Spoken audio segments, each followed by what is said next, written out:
Yesterday morning, I told you about the spending bill that was agreed upon and how ATS funding was slashed by 7%. The FBI's funding was slashed by 6%.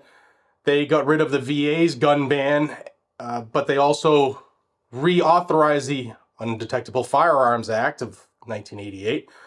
But I was looking through some things and I noticed a bunch of stuff that was removed, omitted, given up as part of working together. And it's always, not all of it was Second Amendment related, but these are the amendments that were denied, refused, thrown in the trash that would have strengthened the protections, stopping the Biden administration from infringing on our rights, including some of the stuff the ATF does. But first, I want to thank the sponsor of the video, and that is Lear Capital.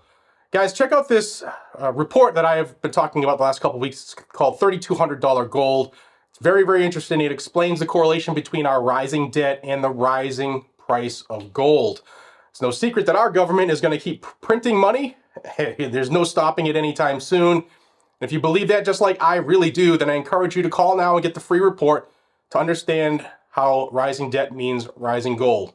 Great information from Lear Capital. There's absolutely no obligation to purchase. It's free education they provide my viewers. And with all that volatility out there, if you've ever been considering gold, if you've been watching the prices of it, it's a good time to look into it now.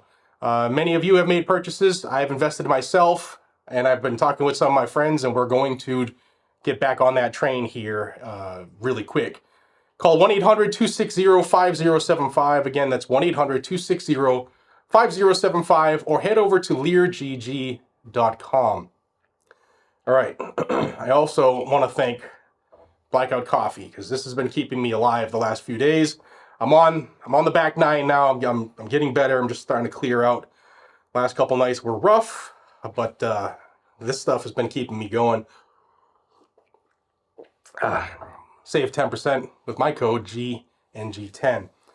Let's look at some of the items, some of the amendments that were tossed in the trash that would have not only strengthened the Second Amendment protections, but it would have strengthened America as a whole. And I want to thank Representative Andrew Clyde, who provided this list. This amendment would defund the prosecution of presidential candidates before the 2024 election. Also surrendered were blocking funds to provide legal representation to illegal immigrants. The amendment to prohibit funds from being used to enforce vaccine passports. The amendment to defund Joe Biden's unconstitutional pistol brace rule. The amendment to defund Joe Biden's executive order to expand background checks. The amendment to block funds from being used to implement red flag or extreme risk protection orders. The amendment to prohibit funds to be used for gun buyback or relinquishment programs.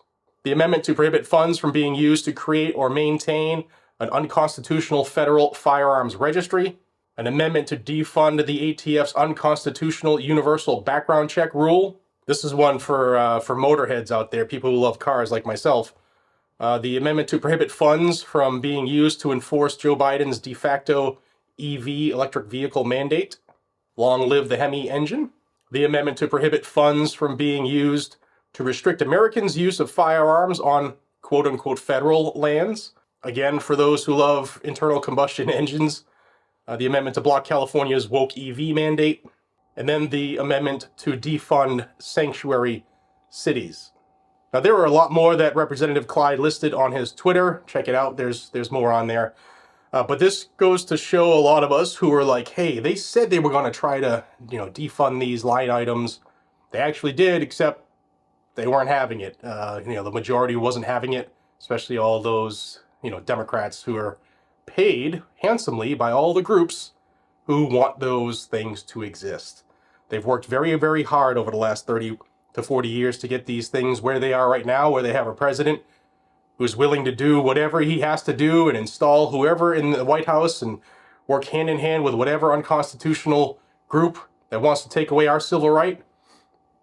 They've never been in a spot like this. However, they've never lost as much as they're losing in the courts. So there's that checks and balances happening. I wish it would happen faster, but I wanted to get you guys this information. Like I said yesterday, I wasn't going to read this whole thing yesterday. I felt like death warmed over.